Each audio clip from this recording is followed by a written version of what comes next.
My beloved child, there is something I need to remind you of tonight. Something you've almost forgotten. Something you've buried beneath disappointment. Something you've stopped talking about. Years ago, there was a prayer you prayed constantly. You prayed for it in the morning. You prayed for it before bed.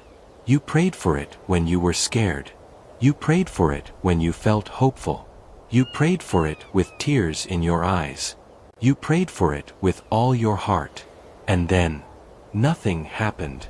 Days passed. Weeks passed. Months passed. Maybe even years passed. And little by little, something changed. Not the prayer. You stopped expecting. Stopped hoping. Stopped asking. Eventually you convinced yourself that it wasn't meant to happen. So you quietly placed that prayer inside a hidden room of your heart and closed the door. You rarely talk about it now. You rarely think about it. But every now and then, a memory returns. A thought appears. A feeling rises inside you. And suddenly you remember. The prayer. The dream. The hope. The thing you once believed with your whole heart. My child, I remember it too. Let me tell you a story. There was once an elderly man cleaning his attic. For years he had stored old boxes there. Most of them forgotten. Most of them untouched. As he sorted through the dust, he found a small wooden box. Inside were letters. Letters he had written to himself when he was young. Dreams. Goals. Prayers. Promises. As he read them, tears filled his eyes. Not because he failed, but because he realized something. Many of the things he thought had been forgotten had actually happened, just not in the way he expected. The dream looked different. The blessing looked different. The journey looked different. But God had been working all along. My child, some prayers don't disappear. Some prayers simply take routes you cannot see. My beloved child, let's be honest.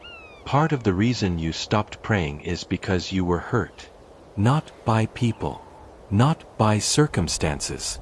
You were hurt by disappointment. You expected one thing. Life gave you another. You believed the answer was near. Then silence came. You believed the door would open. Then it stayed closed. You believed the miracle was coming. Then nothing changed. And because of that, you became afraid to hope. Because hope feels dangerous when you've been disappointed before. The heart begins protecting itself. It says, don't expect too much. Don't believe too much. Don't get excited. Don't trust again. Because disappointment hurts. But my child, protection can become a prison. And some of the walls you've built to protect your heart are also preventing joy from entering. There was once a gardener who planted 2 seeds. Every day he watered them. Every day he checked on them. One seed sprouted quickly. The other showed nothing. Weeks passed. Still nothing. Months passed. Still nothing. Eventually people began laughing. They told him the second seed was dead.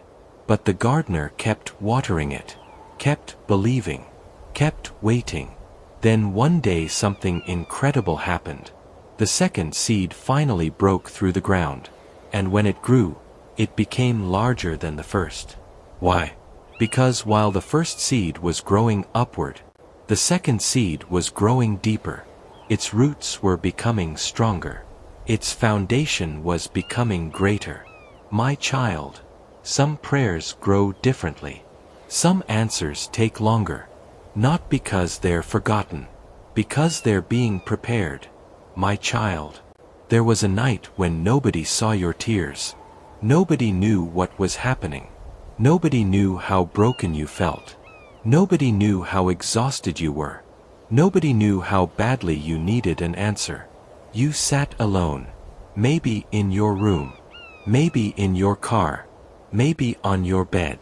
And you asked a question. A question you've never fully admitted out loud. God, do you still hear me? My beloved child. The answer was yes. It was yes then. It is yes now. Every prayer, every whisper, every tear, every word. I heard all of it. Not one prayer was lost. Not one tear went unnoticed. Not one moment escaped my attention. My child, I know you hate waiting. Most people do. Because waiting feels like inactivity. Waiting feels like silence. Waiting feels like nothing is happening. But some of the most important things in life happen while waiting. Trust develops. Faith develops. Patience develops. Character develops. Wisdom develops. And although you can't always see it, you have changed during the waiting. You are stronger than before.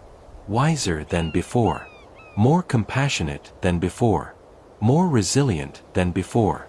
The person who started the journey is not the same person listening right now. Imagine something with me. Imagine it's 5 years from now. You're sitting somewhere peaceful. The prayer has been answered. The healing has come. The breakthrough happened. The chapter changed. And someone asks you, how did you make it through? You smile. Not because the journey was easy, but because you finally understand. You understand why the waiting mattered. Why the growth mattered. Why the struggle mattered. Why God never gave up on you. And for the first time, you see the entire picture.